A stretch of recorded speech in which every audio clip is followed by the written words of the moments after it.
Given that 1 plus i divide by 1 minus i to the power m by 2 equal to 1 plus i divide by i minus 1 to the power n by 3 is equal to 1 where m and n both are natural numbers. Natural number का symbol होता है n। तो अब हमको find क्या करना है कि m और n की लिस्ट वैल्यूज़ क्या हैं और उन लिस्ट वैल्यूज़ की हेल्प से हमें ग्रेटेस्ट कॉमन डिवाइज़र फाइंड करना है m और n का। और ये दोनों ब्रैकेट बिल्कुल सेम दिखाई दे रहे हैं, यहाँ पे 1 माइनस आई है और यहाँ पे i माइनस 1 है, मतलब सिर्फ माइनस का डिफरेंस है और ये दोनों की पावर डिफरेंट है। हम किसी एक को सॉल्व कर लेते हैं। तो 1 प्लस आई डिवाइड में 1 माइनस आई इंटू 1 प्लस आई, क्योंकि न्यूमरेटर में 1 माइनस डिनोमिनेटर 1 माइनस आई है तो 1 प्लस आई का इंटू और डिवाइड कर देंगे।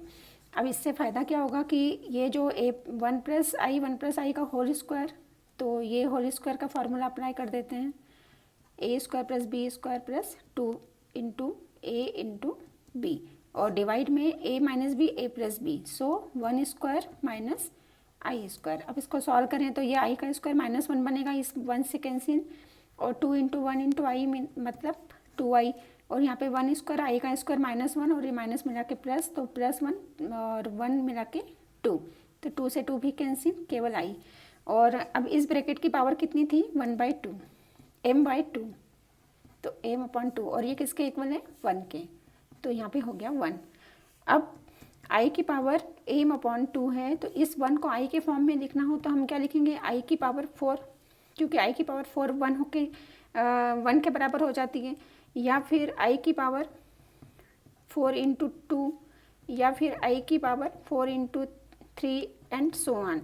हमें लेकिन m की लिस्ट वैल्यू निकालनी है, तो हम इसमें किसका यूज़ करेंगे, इस वाली का, क्योंकि बाकी तो और हायर पावर होती जाएगी और m की वैल्यू ज़्यादा हो जाएगी। तो m की वैल्यू लिस्ट करने के लिए हमें m अपॉन 2 को 4 के इक्वल लेना होगा, तो m upon 2 equal to 4, so m equal to 8, ये m की लिस्ट वैल्यू है। और अगर इससे हायर वैल्यू चाहिए तो ये 4 का 2 से इंटू, फिर 4 का 3 से इंटू, और फिर इस 2 का इंटू, तो इस तरह से हायर होता है। हमें लिस्ट वैल्यू की ज़रूरत थी, इसलिए हमने लिस्ट का यूज़ ले लिया।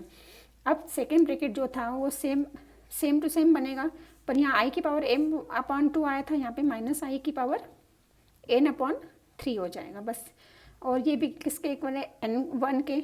अब यहाँ पे माइनस आई था, तो हम क्या करेंगे, यहाँ पे i को 1 को माइनस आई की पावर 4 करेंगे, क्योंकि i की पावर 4 या माइनस आई की पावर 4 दोनों का मतलब 1 ही होता है।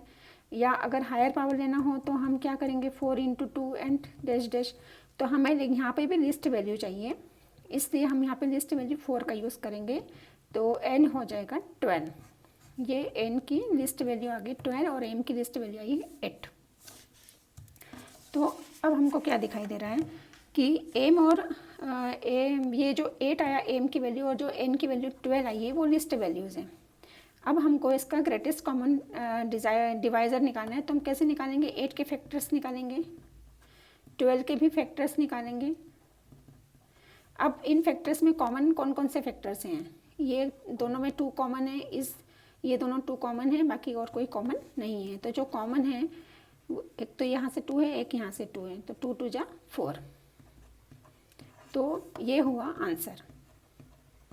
तो हम यहाँ क्या देख रहे हैं, IIT मेंस का क्वेश्चन है, लेकिन यहाँ पे ऐसा कुछ नहीं है कि जो इसको टफ बना रहे हैं। सिंपल हमें छोटे छोटे स्टेप्स करते आना चाहिए और लोअर क्लास की स्टडीज़ हमारी अच्छी होना चाहिए।